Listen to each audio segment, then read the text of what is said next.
I know y'all see that shit. Hold on, let me put the. Hold on, I know y'all see that shit. What?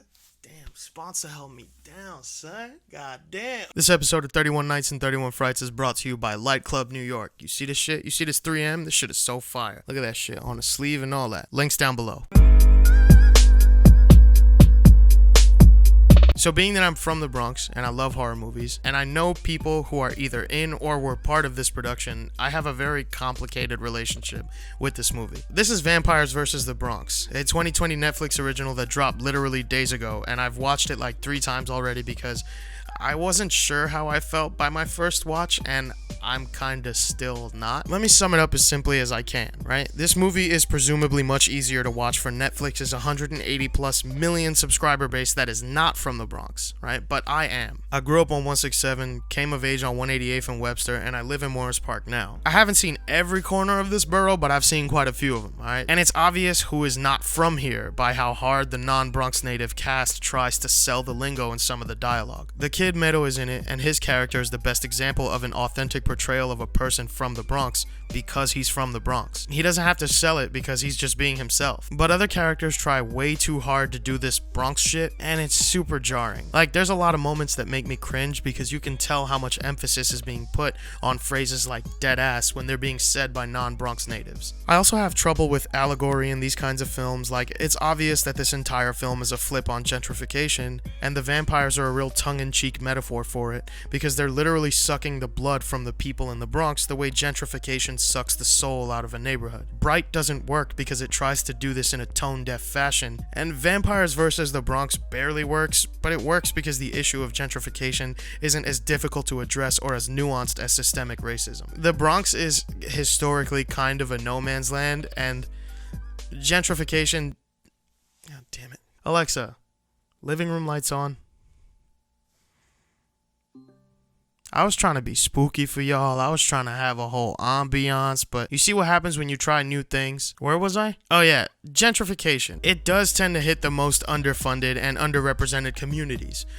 But you gotta be careful with how you represent real places and people in media. Like, this film goes out of its way multiple times to suggest that no one cares what happens to people in the Bronx. And while that is true in a sense, there are better ways to go about depicting this than just having white people say it. No one cares when one of you goes missing. And it's like, motherfucker, damn, bro, I'm fucking sitting right here. Like, it's the whole show don't tell thing. You know what I mean? I guess one plus side is that the Bronx doesn't feel so much like a set piece here and more like a living, breathing place with real people. Like in Joker, they kind of just shot it here because it's cheap and the Bronx is dirty and it really could be anywhere in the world. That's not the case here at all. The bodega looks authentic, the buildings and streets look like where I grew up, the references to actual places make sense, there's Dominican flags everywhere, and the melting pot is really fleshed out here. I thought this film would capitalize on the Bronx's growing popularity with Bronx natives Desus and Mero finding fame through their talk show and Jerome Jarrell winning an Emmy, and that it would use the Bronx as a set piece that really could have been anywhere, but no, it actually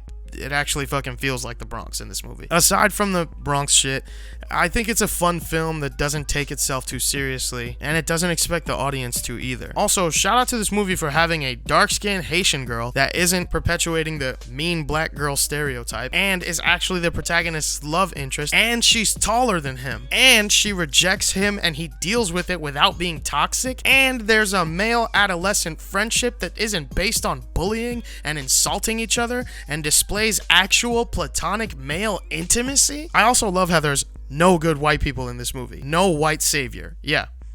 Points for that. Did not go unnoticed. I like that vampires already exist in this movie, and I love that they established the rules early on and outwardly. Too many vampire movies try to do too much and change shit up instead of just embracing the concept for all it had to offer, and this film does that unapologetically. I love how they watch Blade. I love that they hang out in a bodega. I love the use of social media as an exposition vehicle.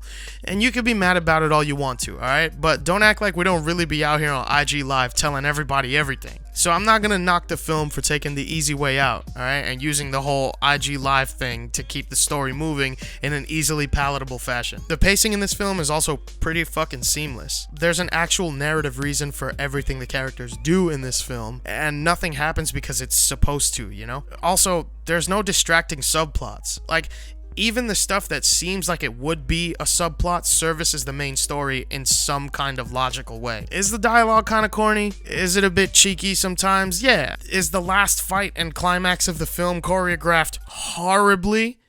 Yes. It's also not really a horror movie. It's kind of like sort of the Bronx Stranger Things or fucking like a spooky hood modern fantasy. But if you walk into a film called Vampires vs. the Bronx expecting fucking No Country for Old Men, that's kind of your own fault, you know? At just under an hour and a half, I feel like this film tries to tell way too big a story and tackle way too big a problem in way too little time. Like, you mean to tell me this entire real estate company is run by just 5 vampires and that you single-handedly wrecked them and solved the gentrification problem in like one night? But I'm not gonna get too hung up on that, because had this film been over 2 hours, I definitely feel like I would have been complaining about how it like overstayed its welcome or something. It's a tough line to walk, you know, but this movie isn't worried about that as much as it prioritizes telling a fun story. Any social commentary is pretty surface, and the gentrification issue kind of takes a backseat to the comedy adventure stuff, and that's okay. It doesn't always need to be that deep. I would rewatch this for the fun of it before I'd watch it for any kind of socio-political commentary. So I give this film a solid 2.5 white vampire emojis out of 5. This has been another Hearst Boys segment. My name is Rainey. Be sure to like, comment, share, subscribe, click the bell. Y'all know what time it is. Thank you guys. I'll see you guys tomorrow.